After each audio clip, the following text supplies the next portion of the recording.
If you have a debt and its repayment, together with current costs, amounts to $5,000 per month, and your income is $4,000 per month, you have two solutions. Either you have to reduce running costs, or you have to increase income. It's basic math that a child knows. So have you ever wondered how Dave Ramsey got rich teaching people this? I explore here what tricks people have used to become rich so you can do the same. In today's episode, the Dave Ramsey case. If you have ever heard of Dave Ramsey, chances are you know that he was a multi-millionaire at 26, went bankrupt at 28, started a little radio show, and now has a net worth of about $200 million.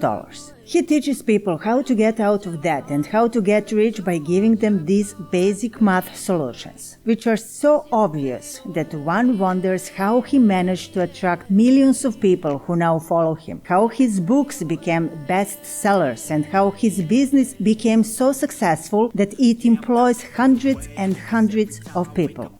Is there a trick? Yes, there is. Dave Ramsey did something no one else dared to do. It's the biggest scam in freaking history. The story begins like this. A New York businessman, Frank McNamara, forgot his wallet one evening in 1949 when he went out to dinner and was unable to pay the bill. Then McNamara thought how cool it would be if there was a card that would serve as a promise, a confirmation that the customer would pay the bill later. So he decided to open a company called Diners Club, which issued the first Diners credit card in 1950. At the beginning, only his friends and friends of his friends had the card, about 200 of them, because Diners Club did not charge anything, neither a membership fee nor interest. So the friends thought, why not? Diners Club made money by charging restaurants a small percentage when a bill came due. But that was not enough for them, so they decided to introduce an annual fee. The problem was, no one sane wanted to pay for it. The card basically served no special purpose because if you have already forgotten to bring your wallet when you go to a restaurant, chances are you've forgotten to bring your card too. Either you remembered to bring both or you forgot both. So to solve that problem of annoying customers who didn't want to pay for nothing, they decided to play with human psychology and glamorize the card to make it desirable. Then Diners Club executive Matty Simmons later wrote in his book The Credit Card Catastrophe that they were simply making up stories in their aggressive marketing campaigns. In other words, since they didn't have an enticing product, they had to lie to get people to buy the card. While their marketing message was that the card was useful, the underlying story was that card holders were something special in society, that they were trustworthy, fancy. On the other hand, restaurant owners noticed that customers spend more when using the card than when paying with cash. So they joined forces to attract new people. And they succeeded.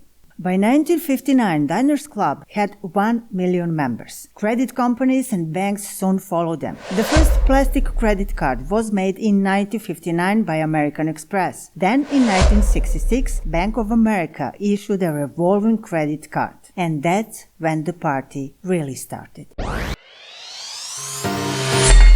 Their customers were buying things they couldn't afford to please themselves and create an illusion of the glamour in the eyes of other people. The debt started to grow. The financial institutions have been constantly marketing the cards, creating a narrative that the way to wealth is in borrowing money. People listened to them, and so began the era of pretending to be rich. But those burdened with debt they couldn't repay also pretended to be doing well. Because everyone knew that if you couldn't make a ton of money in the richest country in the world, it was because you sucked. That was a common opinion. But in the intimacy of the home, those who were drowning in debt fell into depression, marital and health problems, thinking that they were stupid, incapable, because everyone else was successful except them.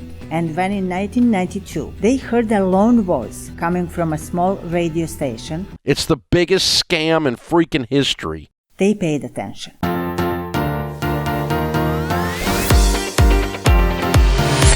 And you will find extreme levels of marketing from them, selling you aggressively debt as one of the most aggressively marketed products in the culture today.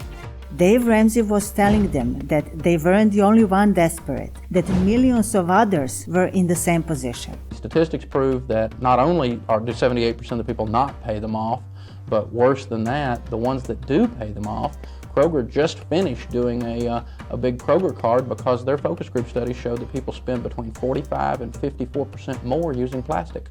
Calling out the banking system was a bold move by Dave, but what was even bolder was that he addressed the bad behavior of people who got into debt without sugarcoating it. From July to September made $4 billion off of your stupidity, America. Did you hear it? Yeah, he has been warning people about the same thing for 30 years. Listeners of that radio station started calling and talking about the problem they found themselves in, asking for advice, one after the other. 30 years later, they still call, wanting to follow the now famous 7 baby steps Ramsey wrote in one of his best-selling books, The Total Money Makeover.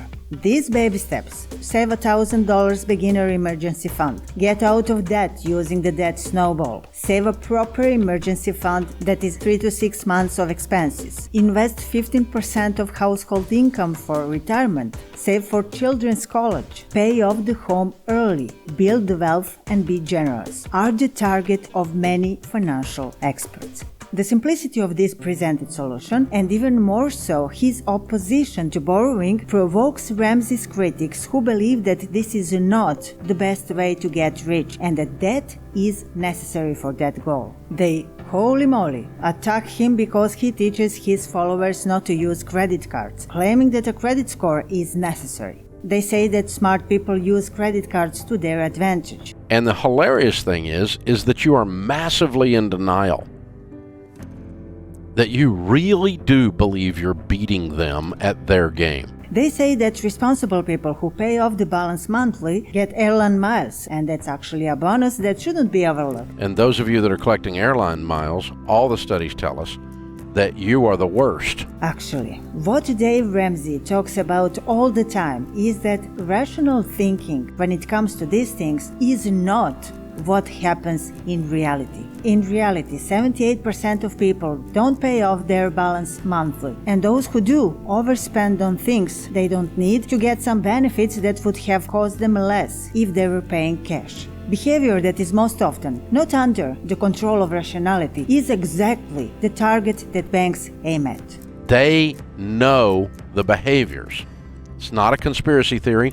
They're just world-class marketers and spend $1 bazillion studying your behaviors. As you can see, Dave Ramsey got rich not by teaching people math, but by teaching common sense.